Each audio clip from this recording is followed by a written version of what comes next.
Good afternoon. William Theo here, and this is PTV News Now.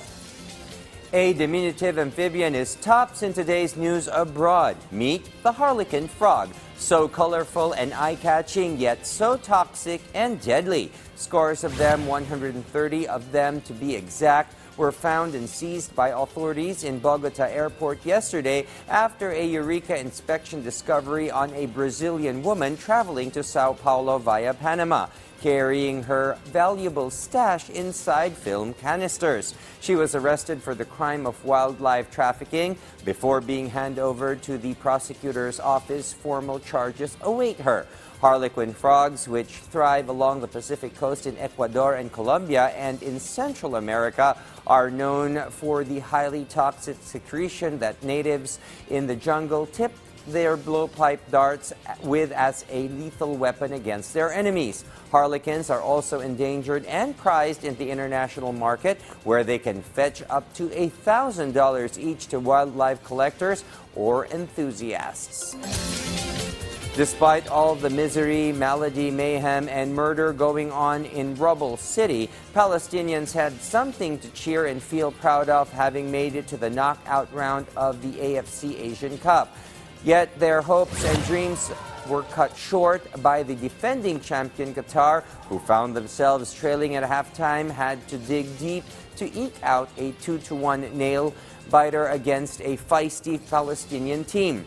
The bereaved families of the deceased, families and friends of civilians and soldiers who lost their lives are grateful for the chance to have come as far as they did this year. Gathered at a cramped room at the West Bank, they cheered as the Palestinian team raced a 1-0 lead against the defending Qatari champions, who in the end escaped by the skin of their teeth with a 2-1 final score.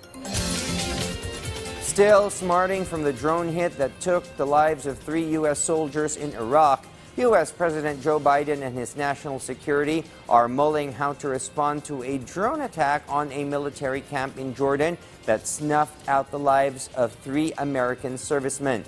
An impulsive or knee-jerk could escalate tensions in what is a powder keg in the Middle East, with a war in Gaza and attacks against Americans in Iraq, Syria, the Red Sea, and the Gulf of Aden and elsewhere. VOA's Anita Powell reports from Washington, D.C. The White House is under pressure to react after a drone strike Sunday killed 3 U.S. service members in Jordan, an act Washington blames on Iranian-backed militias operating in nearby Syria and Iraq. On Monday, administration officials expressed confidence that Iran was behind the attack, but did not give details.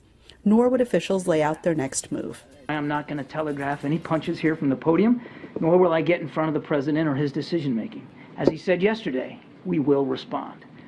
We'll do that on our schedule, in our time, and we'll do it in the manner of the president's choosing as commander-in-chief.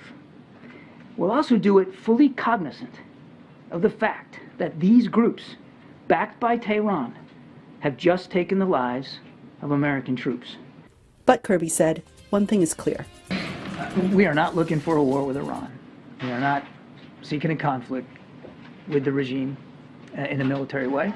Iranian officials on Monday denied responsibility. We are not seeking tensions even with America, inside or outside the region. The Islamic Republic of Iran seriously believes in political solutions to international and regional disputes. The head of NATO in Washington on Monday also expressed his concerns and pointed a finger at Iran. We see Iran continue to destabilize the region. Iran also bears responsibility for backing terrorists who attack ships in the Red Sea. Tehran's behavior reminds us of what a world without rules look like. Unpredictable and dangerous, a world where our security becomes more expensive. It is also clear that this strike is part of the fallout from Israel's ongoing military operation in Gaza, after militant group Hamas conducted a stunning attack on civilians on October 7th. And analysts say one more thing is clear. The U.S. strategy, if it was starting 3 months ago, not to let regional tensions escalate, that strategy has failed. And from Jordan's capital, far from the drone strike, residents and analysts say they feel this represents a new phase in this conflict. attack represents a new dimension of this conflict, actually targeting the American troops inside Jordan or on the Jordanian border represents that this targeting is expanding from Syria to Iraq and now to Jordan. So what now? It rests on these shoulders. Last night in the Middle East, we lost 3 brave souls in an attack on one of our bases. Yes. And I'd ask you for a moment of silence for all 3 of those fallen soldiers. Jesus.